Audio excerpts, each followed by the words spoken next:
महंगाई इतनी तेजी से बढ़ रही है, हर आदमी सोचता है कि सेकेंड सोर्स ऑफ इनकम आनी चाहिए। उसके लिए चाहे वो नेटवर्क मार्केटिंग ज्वाइन कर ले या बिटकॉइन वगैरह में लगा देते हैं, और बहुत सारे लोग शेयर मार्केट भी यूज करते हैं। आपको क्या लगता है कि शेयर मार्केट सेफ है, जैसे आम आदमी कोई अगर इनकम कमाना चाहे तो? देखिए, शेयर मार्केट सीख करके किया जाए, थोड़ा-सा अनुशासन किया जाए तो है बहुत बेहतर। हाँ, बिना सीखे तो भाई साइकिल भी चला नहीं सकते। बिल्कुल, बिना सीख कर एरोप्लेन चलाया जा सीख सकता करके है। एरोप्लेन। तो शेयर मार्केट में क्या सीखना चाहिए? नया आदमी जब शुरू करना चाहे उसको 2 चीज़ों का ध्यान रखना चाहिए। वो शेयर मार्केट में इन्वेस्टमेंट करने के लिए आ रहा है या ट्रेडिंग करने के लिए आ रहा है। जैसे मान लीजिए कोई आदमी है जो 5-10 हज़ार रुपए महीने का कमा रहा है, उसके अपने जो भी काम कर रहा है। उससे अगर वो चाहे तो इन्वेस्टमेंट करने का तो आज के समय में तो सबसे बेस्ट ऑप्शन है एसआईपी। आजकल ईटीएफ आ गया है, लेटेस्ट चीज़ है। एसआईपी कर ले, मैं सिंपल सी बात करता हूँ जो आम आदमी जानता है एसआईपी। एसआईपी में क्या होता है, 3 तरीके के जो फंड होते हैं, लार्ज कैपिटल के कंपनियाँ होती हैं, स्मॉल कैपिटल वाली होती हैं और मिड कैप वाली होती हैं। तो ये 3 तरीके के उसमें आप लगा सकते हैं। कुछ पैसा लार्ज कैप में, कुछ पैसा मिड कैप में, कुछ पैसा स्मॉल कैप में। आपका अपना एक अकाउंट होगा जो ट्रेडिंग और डीमैट अकाउंट होगा। आजकल तो बहुत सारे ऐप हैं, तो जिस पर आप चाहें। कुछ दिन पहले से बहुत ज़्यादा वायरल में है कि आज के साल पहले विप्रो का एक शेयर खरीदे होते इतने रुपए का, तो आज इतने करोड़ हो गया होता। ये रील आप लोगों ने भी देखी होगी। अगर आप ये सोचें कि 1000 रुपए मैं टाटा में लगाता रहूंगा, तो टाटा लार्ज कैपिटल वाली कंपनी है, वो धीरे-धीरे करके ग्रोथ होगी और आप लगेगा यार कोई ग्रोथ नहीं हो रही। लेकिन अगर किसी दिन टाटा में ब्रेकडाउन आए तो आपका पैसा धीरे-धीरे करके डाउन होता रहेगा, ठीक? लेकिन अगर वही 1000 रुपए आप किसी फंड के माध्यम से कोई एसआईपी कर लेते हैं, तो वो 1000 रुपए आपका किसी एक फर्म में नहीं लगेगा। जो फंड मैनेजर होगा वो आपके 1000 रुपए को ही अलग-अलग करके कई सारे फंड में डाल मतलब किसी के यहाँ बढ़ेगा, किसी के यहाँ घटेगा। हाँ, तो एवरेज बना आपका एवरेज बना, ठीक है। तो सबसे बेहतरीन ऑप्शन है एसआईपी करने का। अब उसके अलावा अगर चाहते हैं कि नहीं चलो हम भी थोड़ा सा मार्केट को वॉच करते रहेंगे, थोड़ा-थोड़ा पैसा आप अलग-अलग फर्म में भी लगा सकते हैं। कभी टाटा में लगाइए, रिलायंस में लगाइए, आईटीसी में लगाइए, पीएनजी में लगाइए। ये तो हो गया कि आप आते हैं और आप शेयर खरीद रहे हैं, बेच नहीं रहे हैं। तो ये हो गया लॉन्ग टर्म इन्वेस्टमेंट का। अब बात आती है ट्रेडिंग की। ट्रेडिंग मतलब वही इंट्राडे ना? ट्रेडिंग का मतलब सिर्फ इंट्राडे नहीं होता है। इंट्राडे मतलब कि आज हमने परचेज किया, सुबह 9:15 बजे आपने खरीदा तो 3:30 बजे तक आपको इक्विटी शेयर। हाँ, इक्विटी शेयर, ठीक है। एफएनओ भी होती है। तो मैं अभी इक्विटी की बात कर रहा हूँ। जैसे आपने आज खरीदा और उसको आज के आज बेचना है, आपका फायदा हो या नुकसान हो, आज के आज बेच दिया, इंट्राडे। ये इंट्राडे। और ट्रेडिंग में ये भी होता है कि आज आपने खरीदा और पता चला 1 हफ्ते बाद वो बढ़ रहा है। तो हमने 2000 रुपए टाटा का शेयर खरीदा जो भी रेट में मिल रहा है, अब उसके बाद वो 1 हफ्ते बाद 10 दिन बाद हमको बढ़ाना चाह रहा है, तो हमने बेच दिया उसको, ठीक है। ये भी एक ट्रेडिंग है, इंट्राडे नहीं है लेकिन ये ट्रेडिंग है। इसको कहते हैं शॉर्ट टर्म। और कुछ लोग लॉन्ग टर्म के लिए रख देते हैं। 1 साल बाद अगर आप बेचते हैं तो और उसमें प्रॉफिट लेते हैं कोई शेयर में, तो उसको कहते हैं लॉन्ग टर्म। अगर आप शेयर मार्केट में आना चाहते हैं तो सबसे सेफ है एसआईपी। उसके बाद अगर आपके पास समय भी मिलता है और कुछ रिस्क लेने की क्षमता है तो आप ट्रेडिंग में आ जाइए।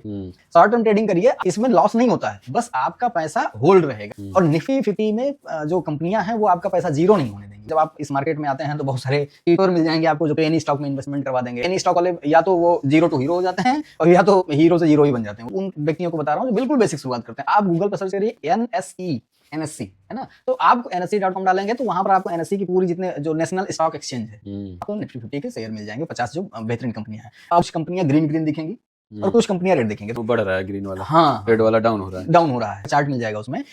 ओपन कहाँ हुआ था, ओपन होने के बाद ये हाई कितना बनाया और हाई बनाने के बाद ये लो कितना बनाया और ये क्लोज कहाँ हुआ, ये 4 चीज देखना होता है। शेयर मार्केट बहुत बढ़िया चीज है, सीख करके किया जाए, अनुशासन के साथ किया जाए। इंट्राडे, हाँ, तीसरी चीज जो आती है इंट्राडे। इंट्राडे में आता है कि आप इक्विटी में भी इंट्राडे कर सकते हैं और उसमें जो सबसे बड़ा सट्टेबाजी वाला काम आता है एफएनओ, फ्यूचर एंड ऑप्शन। वो बढ़ गया टैक्स, जिस पर एसटीटी जो है सर्विस टैक्स बढ़ गया है, ठीक है। एफएनओ में ऐसे समझाना चाहूंगा आपको कि आज कोई रेट है 1000 रुपए आपने लगाया, या तो बढ़ जाएगा या तो बिल्कुल जीरो हो जाएगा। मैक्सिमम 1 हफ्ते का टाइम होता है या किसी में होता है 1 महीने का टाइम होता है। 1000 का आपका 4000, 5000, 10000 भी हो सकता है और जाने को वो जीरो भी हो सकता है। मतलब जुआ ही। और उसमें हमेशा बड़े प्लेयर पैसा कमाते हैं। ग्रो खोल लो, ज़ीरोधा खोल लो, कोई भी कंपनी का ऐप खोल लो, सब में पहला ऑप्शन नहीं आता। 10 में से 9 लोग नुकसान उठाते हैं और जो 10 में से 9 लोग होते हैं वो रिटेलर होते हैं, छोटे मोटे 10-5 हजार वाले होते हैं, और जो कमाते हैं 1 लोग होते हैं वो लाखों करोड़ों वाले होते हैं। शेयर मार्केट में मैंने आपको 3 रास्ते बताए। सबसे पहला बताया कि आप एसआईपी कर लीजिए, टेंशन फ्री हो जाएंगे। दूसरी चीज बताया कि इक्विटी में आ जाइए शॉर्ट टर्म में, और निफ्टी 50 में, एनी स्टॉक में मत भागिएगा शुरुआत में। और तीसरा भाई अगर रिस्क लेने की ज्यादा क्षमता है, इंट्राडे में आइएगा और एफएनओ कर लीजिएगा। फॉरेक्स ट्रेडिंग वो पूरा ग्लोबल मार्केट काम करता है। आजकल ज्यादा पॉपुलर हो रहा है फॉरेक्स ट्रेडिंग। पॉपुलर होने के पीछे जो सबसे बड़ी वजह ये है कि इंडियन मार्केट में कई लोचा भी है। लोचा ये है टैक्सेशन बहुत ज्यादा है, आए दिन बंदी रहती है और यहाँ लोगों को वो हुजूम नहीं मिल पाता। वहाँ पूरी दुनिया का मार्केट ग्लोबल जो फॉरेक्स एक्सचेंज है, जो मेरा अनुभव है वहाँ 2 तरीके से, क्योंकि कमोडिटी वगैरह वहाँ पर भी है।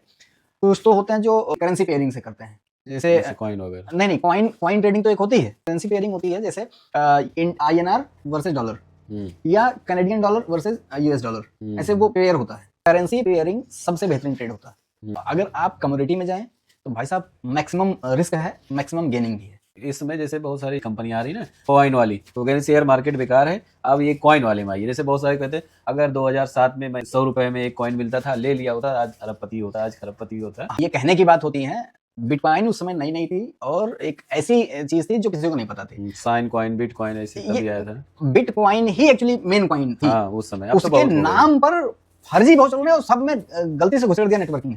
हाँ, अब उसमें नेटवर्किंग कॉइन चले ना चले लेकिन नेटवर्किंग जरूर चलेगी।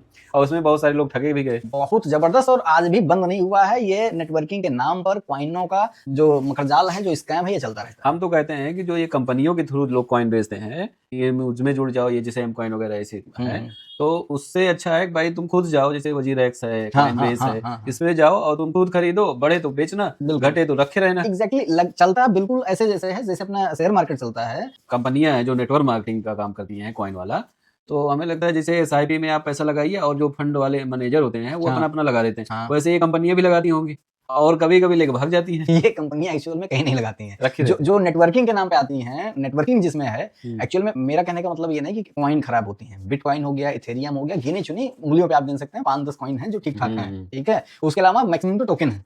टोकन, हाँ, टोकन रहते तो सोचते हैं हम भी कॉइन बन जाएंगे, क्योंकि कॉइन बनने के लिए बल्क के लोग चाहिए। तब तक लोग आएंगे तब तक तो निपट जाएंगे।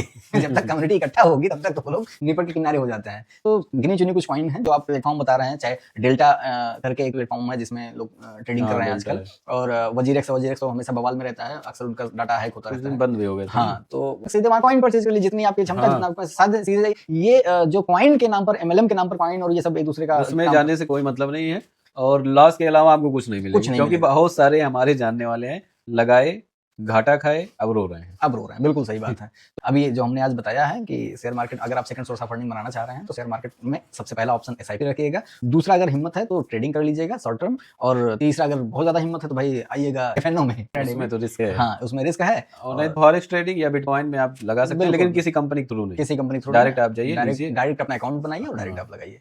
तो आपको वीडियो कैसा लगा और अपना अनुभव भी बताएं, बिटकॉइन में क्या अनुभव रहा अगर लगाए होंगे तो कमेंट करिए, शेयर करिए, सब्सक्राइब कीजिए और प्यार बनाए रखिए। मिलते हैं अगले वीडियो में, तब तक के लिए धन्यवाद।